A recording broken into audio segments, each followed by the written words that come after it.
आजपासून सोलापूरच्या यात्रेला प्रारंभ झाला असून हिरे हब्बू यांच्या वाड्यातून पालखीसह मानाचे नंदीध्वज सिद्धेश्वर मंदिराकडे रवाना झाले। यात्रेचे मानकरी आमदार विजयकुमार देशमुख काय म्हणाले ते पहा।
रामदेव श्री सिद्धारामेश्वरांचा आजपासून यात्रेला प्रारंभ।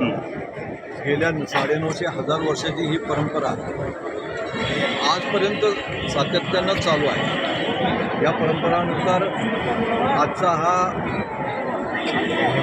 यांनी मजेचा कार्यक्रम होणार आहे। चालू सुरुवात झाली।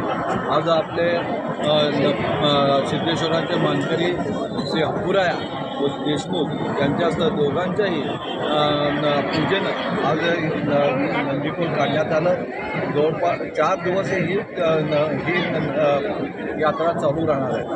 उद्या साक्षरता सोहळा होणार आहे आणि परवा दिवशी होम होणार आहे। त्यानंतरनं दारूकाम, त्यानंतरनं कार्यक्रम हे होणार आणि या विधीमध्ये सगळ्या धर्माला, सगळ्या जातींना समावेश करून घेऊन या सिद्धारामेश्वराच्या यात्रेसाठी गेल्या अनेक परंपरेनुसार अनेक वर्षांपासून कर्नाटक असू द्या, आंध्र असू द्या, यांनी या सोलापुरातलं बाहेर लांब कुठेही या देशाच्या कानाकोपऱ्यात गेलेले लोक सगळे इथं उपस्थित राहतात आणि यात्रेमध्ये सहभागी होतात। अशाच नवनवीन अपडेटसाठी जनता राज्य न्यूज चॅनलला सबस्क्राईब करा, लाईक करा आणि शेअर करायला विसरू नका।